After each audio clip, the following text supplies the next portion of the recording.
Tomemos un satélite pequeño, lo atamos al transbordador con unos 19 kilómetros de cable y lo mandamos a dar un paseo espacial. Puede sonar como otra locura para un video viral de YouTube, pero esta idea, en realidad, era de la NASA.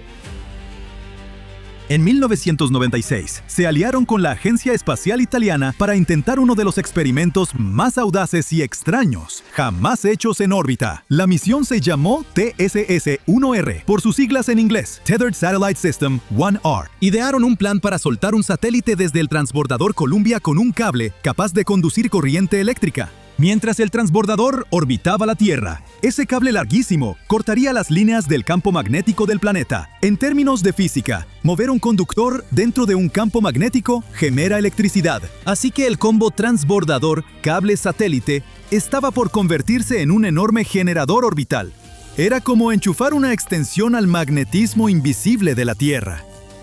La física detrás de esta locura era sólida. Los ingenieros esperaban que ese cable produjera energía aprovechable, quizá miles de voltios. Si funcionaba, podía cambiar cómo obtienen electricidad las naves o inspirar nuevas formas de frenado en órbita usando arrastre electrodinámico. Llegó el día del lanzamiento. El Columbia despegó. La tripulación preparó el sistema y empezó a soltar el satélite por su cordón larguísimo. Al principio, todo marchó sin problema. El satélite se alejaba suave, el cable se desenrollaba como un carrete de pesca cósmica y el equipo científico estaba eufórico. Conforme la línea se alargaba, empezó a generar más y más electricidad, con más de 3000 voltios en su punto máximo. Todo iba perfecto, como un experimento soñado. Y entonces, justo cuando el cable estaba casi completamente extendido, casi los 19 kilómetros, todo dio un giro dramático. Una descarga eléctrica localizada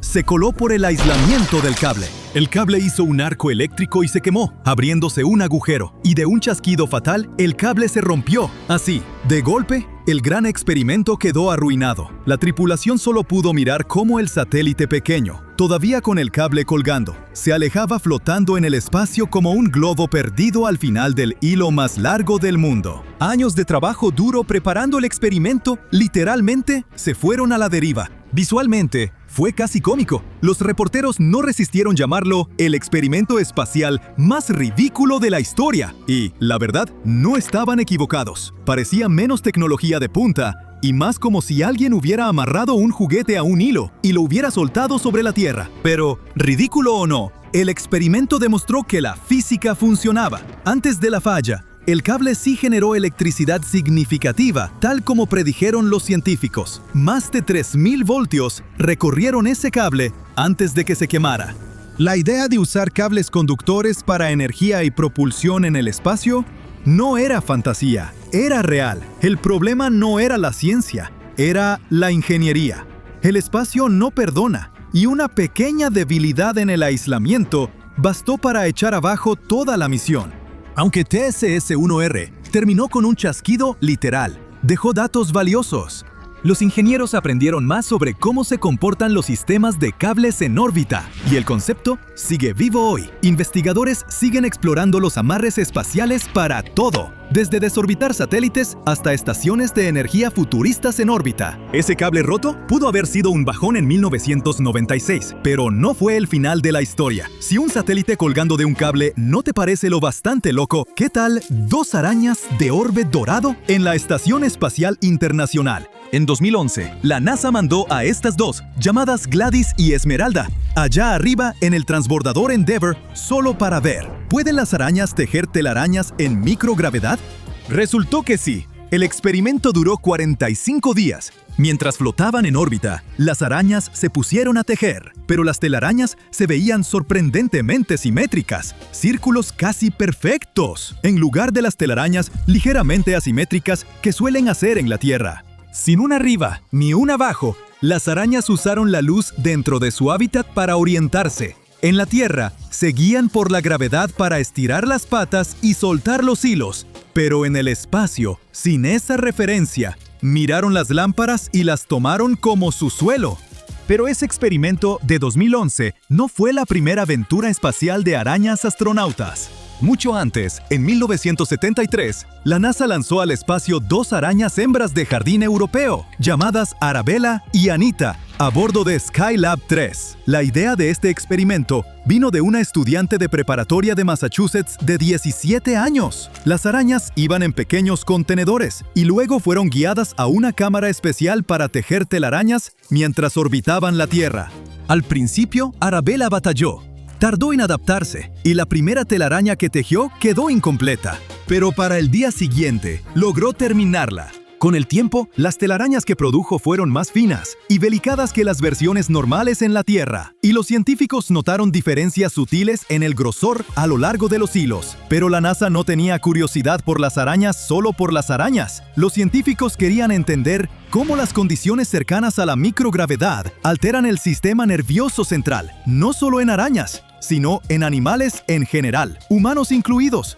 De hecho, las arañas son sujetos de prueba perfectos, porque sus telarañas son prácticamente mapas del cerebro en seda. Puedes saber qué tan bien funciona el sistema nervioso de la araña con solo ver la forma y la calidad de la telaraña que teje. En la Tierra, la araña tiene todo un arsenal, sabe cuánto pesa, así que calcula qué tan gruesa debe ser la seda. Usa el viento y la gravedad para decidir dónde anclar y cómo tensar los hilos. Pero la forma en que se ajustaron para tejer telarañas en 0G dio pistas sobre cómo podrían comportarse nuestros sistemas motores y nuestros cerebros si tuviéramos que vivir a largo plazo en el espacio.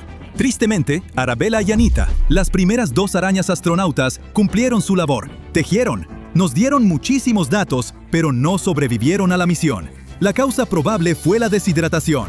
En una nota más positiva, los científicos han cultivado de todo, de lechuga a levadura, en la Estación Espacial Internacional. Pero uno de los más raros fue probar si un hongo podía proteger a los astronautas de la radiación. Tomaron muestras de un hongo que prospera en lugares con alta radiación y monitorearon cómo reducía la radiación que lo atravesaba. Con una capa delgada de ese manto fúngico, los niveles de radiación bajaron alrededor de 2.2% respecto a una muestra de control. Al mismo tiempo, el hongo tuvo un aumento de crecimiento de alrededor de 21% en microgravedad. Así que no solo bloqueó algo de radiación, de hecho, parecía usarla para alimentarse, casi como un extraño panel solar de hongos. Y quizá te preguntes, ¿por qué hongos?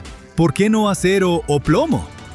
Porque los seres vivos se autorreparan, se autorreplican y se adaptan. Si puedes cultivar algo que ayude a protegerte de la radiación mientras hace otras tareas como repararse y evolucionar, eso es oro para misiones largas. La idea es que quizá los astronautas podrían cultivar parte de su escudo contra la radiación con organismos, en vez de acarrear toneladas de materiales de blindaje pesadísimos al espacio. También hubo catálogos de investigación más amplios sobre hongos y microbios del espacio. Un estudio de 2019 catalogó todas las bacterias y hongos hallados dentro de la Estación Espacial Internacional, en paredes, equipos, ventanas, módulos de descanso, lo que quieras. Encontraron que las comunidades fúngicas eran bastante estables con el tiempo. Eso significa que los hongos no solo sobreviven, sino que persisten en ese entorno espacial cerrado y duro. Este experimento es como una pista de que podríamos tener un futuro donde la biología y la ingeniería se mezclen. Si logramos aprovechar hongos u otros organismos como parte de la estructura de una nave, abrimos una manera totalmente nueva de diseñar hábitats espaciales.